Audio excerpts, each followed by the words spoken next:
अब हम डिस्कस करते हैं मैक्सवेल्स फर्स्ट रिलेशन।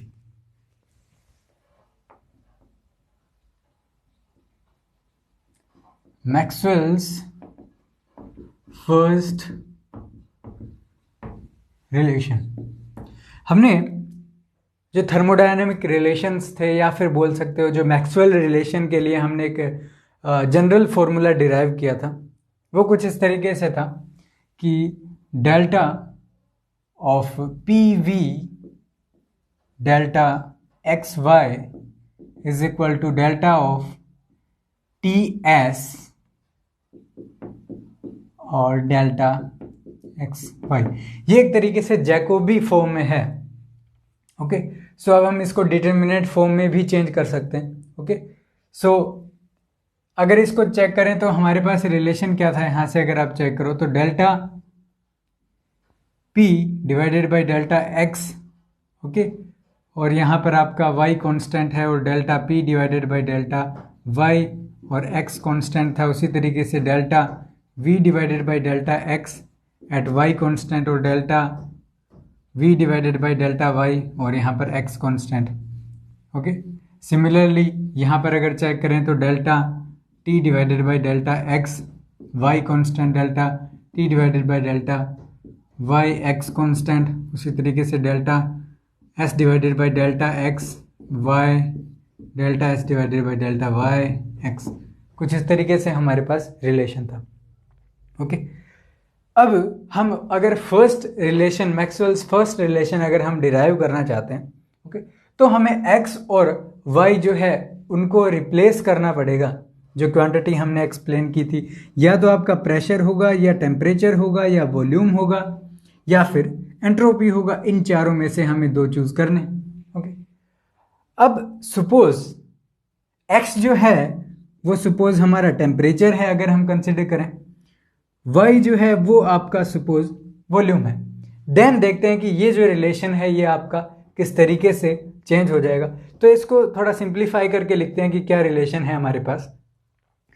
हमारे पास रिलेशन होगा delta p divided by delta, अगर मैं x की जगह रिप्लेस कर दूं t, then delta p divided by delta t at constant volume into this quantity which is delta v divided by delta y, it means delta v, और यहाँ पर x constant it means temperature constant, minus of इन दोनों का multiply delta p divided by delta y क्या है, volume है, सो यहाँ पर वॉल्यूम है, टेम्परेचर कांस्टेंट है, और इसका हो जाएगा delta v divided by delta t at constant volume.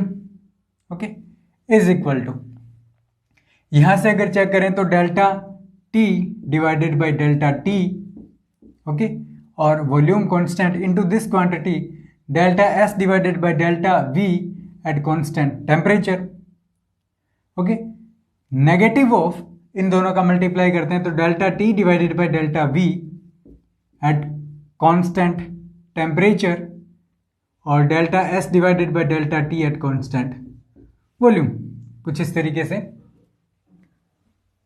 Delta s divided by delta t at constant volume. ठीक है, ये हमारे पास रिलेशन है सिंप्लीफाई करने के बाद। ओके, अब यहां पर अगर आप चेक करो delta v divided by v जो है ये आपका 1 के इक्वल हो जाता है। ओके, बिकॉज v का डेरिवेटिव कर रहे हो v के रिस्पेक्ट में तो 1 ही आएगा ना। सिमिलरली इसका भी आपका वैल्यू 1 हो जाना चाहिए, delta t divided by t है। एक हमने एज्यूम किया था कि t and y are independent variable, because हमने t और सॉरी यहाँ पर t और v, ओके, ये दोनों क्या है आपस में इंडिपेंडेंट क्वांटिटी लेके चले हैं ना। x और y जो है वो क्या है आपका इंडिपेंडेंट क्वांटिटी है। इट मीन्स दोनों का इंडिपेंडेंट क्वांटिटी का रिलेशन अगर कुछ इस तरीके से हो कि delta t divided by delta v, या फिर हो सकता है कि delta v divided by delta t हो। इट मीन्स दोनों का आपस में डेरिवेटिव जो है कुछ इस तरीके से है, ये आपका 0 के इक्वल होगा, बिकॉज ये दोनों इंडिपेंडेंट क्वांटिटी है, इसीलिए इनका डेरिवेटिव जो है वो 0 के इक्वल होगा। ओके, सो यहां से अगर चेक करें तो delta v divided by T यहां पर आ रहा है, इट मीन्स ये क्वांटिटी आपकी 0 हो जाती है। ओके, सिमिलरली यहां पर अगर आप चेक करो इस क्वांटिटी के अंदर अगर आप चेक करो तो हमें दिया गया delta T divided by delta we, ये क्वांटिटी भी आपकी 0 हो जाएगी, तो यहां से भी आपका ये क्वांटिटी 0 है। इट मीन्स ये मल्टीप्लाई में 0 वाली क्वांटिटी भी 0 होगा। तो अगर हम लिखना चाहें इस क्वांटिटी को सिंप्लीफाई करके, देन हम कह सकते हैं कि delta P divided by delta T at constant volume will be equal to delta S divided by delta V at constant temperature. ये जो रिलेशन है ये आपका फर्स्ट मैक्सवेल रिलेशन है।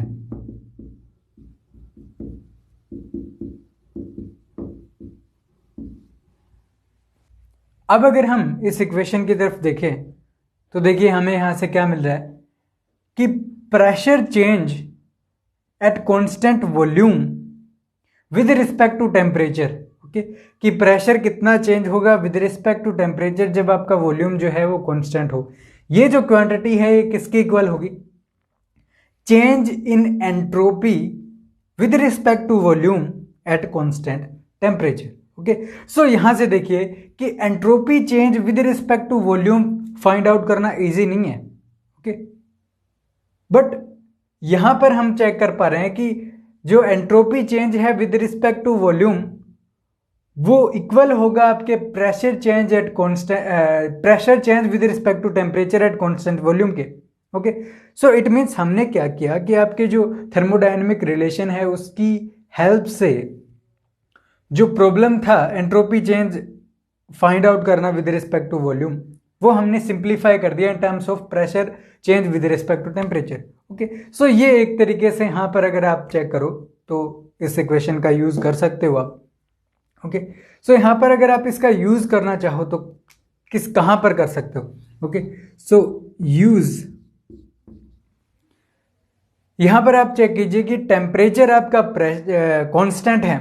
ओके, टेम्परेचर आपका कांस्टेंट है, एंट्रोपी आपका चेंज हो रहा है। ऐसी कौन सी कंडीशन होती है?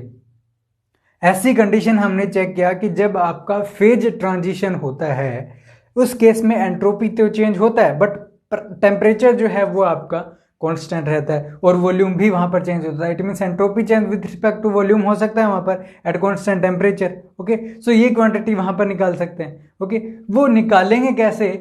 अगर हम सेम सिस्टम को कुछ इस तरीके से चेंज कर दे कि वॉल्यूम कांस्टेंट हो और प्रेशर को चेक कर रहे हैं with respect to temperature. Okay, so हम कह सकते हैं कि इसका अगर यूज है तो वो होगा first order phase transition. Okay, अब फर्स्ट ऑर्डर का क्या मतलब है ये भी एक इंपॉर्टेंट पॉइंट है। ओके, सो अगर मैं टी और एस का कर्व बनाता हूं कुछ इस तरीके से मेरे पास आता है कि यहां पर सपोज मैं एंट्रोपी रखता हूं और यहां पर टेम्परेचर रखता हूं। ओके, देन हम चेक करते हैं कि सपोज आपका टेम्परेचर इंक्रीज हो रहा है तो एंट्रोपी भी इंक्रीज होगा। ओके, बट जब फेज ट्रांजिशन होता है उस केस में टेम्परेचर तो कांस्टेंट रहता है बट आपका जो एंट्रोपी है वो सडनली इंक्रीज करता है। ओके, एंट्रोपी इंक्रीज करेगा बट टेम्परेचर और फिर कुछ इस तरीके से। ये जो पॉइंट है ये आपका होता है phase transition. Okay, it means अगर हम चेक करें तो कर्व में क्या होता है? डिसकंटिन्यूटी होती है। ओके, सो हम बोल सकते हैं इफ फर्स्ट ऑर्डर का क्या मतलब है कि if there is any discontinuity in entropy curve or entropy variation, then it's called first order.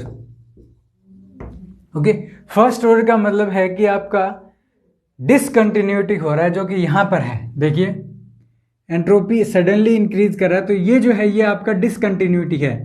इस पॉइंट पे डिसकंटिन्यूटी है, इस टेम्परेचर पे डिसकंटिन्यूटी आ रहा है एंट्रोपी का। सो इट मीन्स ये जो फेज ट्रांजिशन है, ये आपका फेज ट्रांजिशन है वो आपका होगा फर्स्ट ऑर्डर। ओके, सो ये एक इंपॉर्टेंट पॉइंट है। अब जब फेज ट्रांजिशन होगा तब अपने को कुछ इस तरीके से मिलेगा। फॉर एग्जांपल अगर आप कंसिडर करो लिक्विड सॉलिड फेज ट्रांजिशन हो रहा है। ओके, सो हमें कुछ इस तरीके से सॉल्यूशन मिलेगा जहां पर कुछ ना कुछ लिक्विड भी होगा और कुछ ना कुछ आपका सॉलिड भी वहां पर होगा। ओके, सो सॉलिड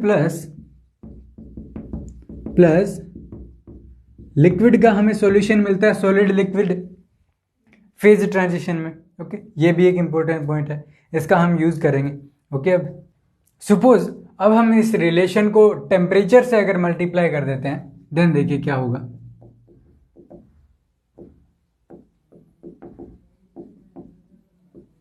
ये जो है ये कुछ इस तरीके से होगा कि T delta P divided by delta T at constant volume will be equal to T delta S divided by delta V at constant temperature. इस रिलेशन में चेक कीजिए कि टेम्परेचर आपका कांस्टेंट है, तो टेम्परेचर को अगर मैं अंदर ले जाऊं डेरिवेटिव में तो कोई प्रॉब्लम नहीं होना चाहिए, बिकॉज टेम्परेचर कांस्टेंट है, बाहर आ जाएगा। सो इसको अंदर लेके चलते हैं तो हमें मिलता है कि T delta S divided by delta V at constant temperature will be equal to T delta P divided by delta T at constant volume. Okay, so यहां से T डेल्टा S जो है वो हमारे पास डेल्टा Q के equal आ जाता है। ओके, सो अगर मैं चेक करना चाहूं तो इसको कुछ इस तरीके से लिख सकता हूं कि delta Q divided by delta V at constant temperature is equal to T delta P divided by delta T at constant volume. Okay, so मैं क्या कह सकता हूं कि जो आपका heat absorbed by the system with respect to volume, okay, या फिर बोल सकते हो कि हीट कितना रिलीज होगा जब आप वॉल्यूम को चेंज करोगे। ओके, या फिर heat absorbed by the system है वो किस तरीके से वेरी करेगा विद रिस्पेक्ट टू वॉल्यूम जब आपका टेम्परेचर जो है वो कांस्टेंट हो। ओके, उसको आप कैसे फाइंड आउट कर सकते हो? उसको आप फाइंड आउट कर सकते हो कि एब्सोल्यूट टेम्परेचर कितना है इनटू प्रेशर वेरिएशन कितना है with respect to temperature at constant volume. So ये एक तरीके से जो प्रॉब्लम है ये हमने थोड़ा सिंप्लीफाई यहां पर कर दिया। अब सपोज हम जो आपका लिक्विड वेपर फेज ट्रांजिशन है ना, उसको अगर कंसिडर कर रहे हैं, या फिर बोल सकते हो वाटर और वेपर ये कॉम्बिनेशन होगा। ओके, देन इस सिस्टम में जहां पर वाटर भी हो और वेपर भी हो तो उसमें एक प्रेशर जो है, ये जो प्रेशर है ये आपका होता है सैचुरेटेड वेपर प्रेशर।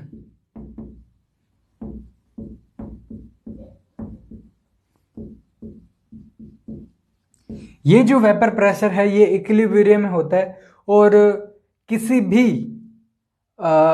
दूसरी क्वांटिटी पे डिपेंड नहीं करता। ये जो वेपर प्रेशर है ये आपका ओनली डिपेंड करता है आपके जो टेम्परेचर है कितना उस सिस्टम का उसके ऊपर। ओके, और किसी भी क्वांटिटी पे डिपेंड नहीं करता, only depend upon temperature. Okay, अब सपोज इस सिस्टम का अगर वॉल्यूम इंक्रीज कर देते हैं, देन देखिए क्या होगा। अगर वॉल्यूम इंक्रीज होगा तब प्रेशर कम हो जाएगा, बट ये सिस्टम है कुछ इस तरीके से काम करेगा कि प्रेशर जो है सैचुरेटेड वेपर प्रेशर इक्विलिब्रियम में वो आपका कांस्टेंट रहना चाहिए। सो इसलिए क्या होगा, वाटर और वेपर का जो कॉम्बिनेशन है उसके अंदर कुछ वाटर का पोर्शन वेपर के अंदर चेंज हो जाएगा। ओके, सो वेपर का जो अमाउंट है वो इंक्रीज हो जाएगा पहले से ज़्यादा, और जो प्रेशर होगा वो क्या हो जाएगा आपका कांस्टेंट ही रहेगा हमेशा। ओके, सो इक्विलिब्रियम कंडीशन में वाटर और वेपर के अंदर जो फेज ट्रांजिशन है उसके अंदर प्रेशर आपका कांस्टेंट रहता है, और प्रेशर कांस्टेंट है उसको बोलते हैं सैचुरेटेड वेपर प्रेशर। ओके, जो कि ओनली डिपेंड करता है टेम्परेचर के ऊपर। ओके, ना तो डिपेंड करता है वाटर का अमाउंट कितना है, और ना डिपेंड करता है कि कितना वेपर का अमाउंट है, और ना वॉल्यूम चेंज पे डिपेंड करता है, ओनली डिपेंड करता है आपका टेम्परेचर के, कि जितना ज़्यादा टेम्परेचर होगा वाटर जो आपका सैचुरेटेड वेपर प्रेशर है उतना ही ज़्यादा होगा आपका। ओके, सो ये तो आपका आ जाता है सैचुरेटेड वेपर प्रेशर। सो यहाँ पर प्रेशर को हम सैचुरेटेड वेपर प्रेशर कहेंगे, जो एक कांस्टेंट इक्विलिब्रियम के लिए कांस्टेंट रहेगा। ओके, सो यहाँ से देखिए सबसे पहले हम क्या कह सकते हैं कि डेल्टा क्यू इस केस में देखिए क्या होगा, delta Q will be equal to, यहाँ पर कुछ न कुछ लेटेंट हीट जरूर होना चाहिए। ओके, बिकॉज फेज ट्रांजिशन हो रहा है। सो सपोज यहाँ पर हम स्पेसिफिक लेटेंट हीट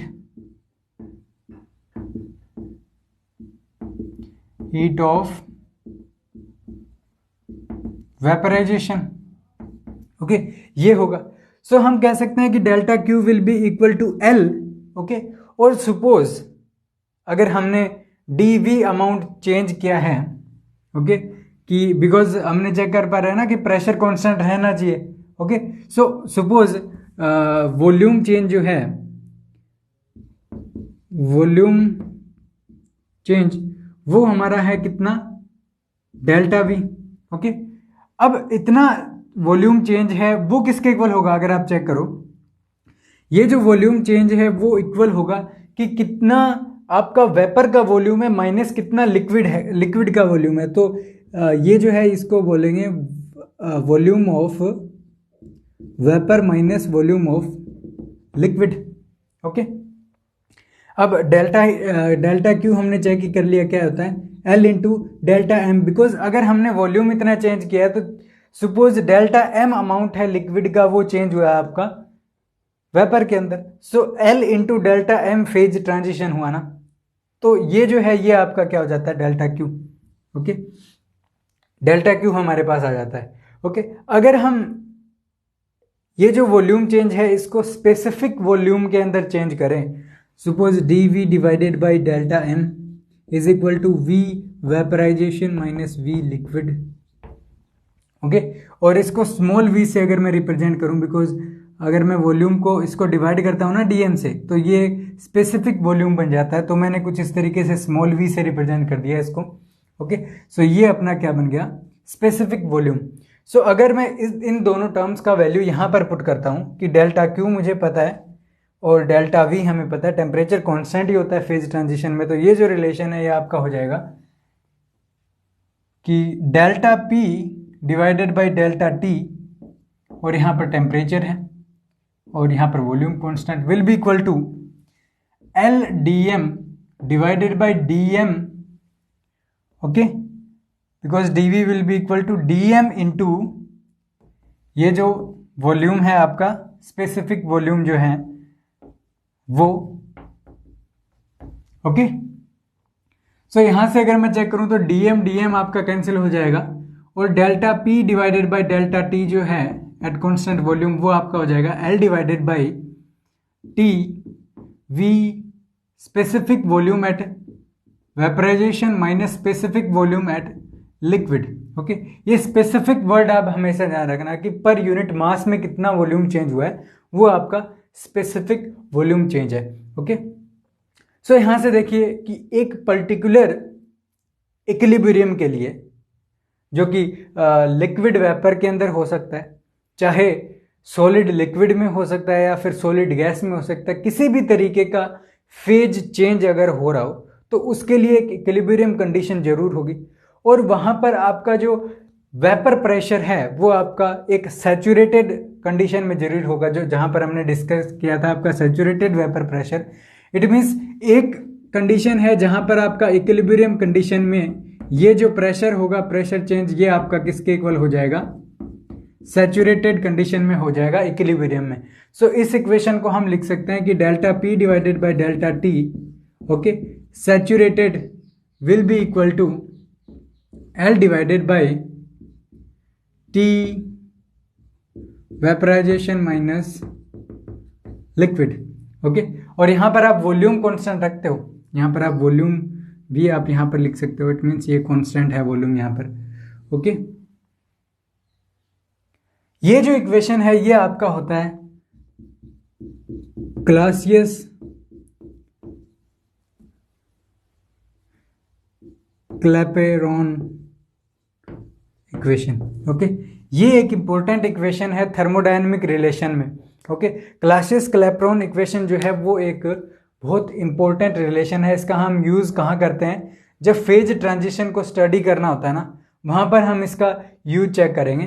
कैसे हम इसको डिस्कस करते हैं वो देखेंगे। इसका जो फिजिकल सिग्निफिकेंस है क्लासियस-क्लैपेरॉन इक्वेशन का, उसको भी हम अब डिस्कस करेंगे। और ये जो इक्वेशन है ये ना सिर्फ जो आपका लिक्विड और जो गैस फेज ट्रांजिशन है न सिर्फ वहाँ पर होगा, आपका सॉलिड लिक्विड में भी हो सकता है, सॉलिड गैस में भी हो सकता है। किसी भी तरीके के फर्स्ट ऑर्डर फेज ट्रांजिशन के अंदर जो आपका ये रिलेशन है ये हमेशा सेटिस्फाई होगा। एल जो है वो आपका लेटेंट हीट है, ओके, और टी एब्सोल्यूट टेम्परेचर होगा, और जो आपका स्मॉल वी है ये आपका स्पेसिफिक वॉल्यूम है। ये हमेशा ध्यान रखना है, volume per unit mass, volume change इतना हो जाता है। ओके, सो ये जो है ये इक्वेशन आपका है क्लासियस-क्लैपेरॉन इक्वेशन। अब हम इसका जो फिजिकल सिग्निफिकेंस या फिर बोल सकते हो इसका यूज़ क्या होता है थर्मोडायनेमिक्स में, उसको डिस्कस करेंगे।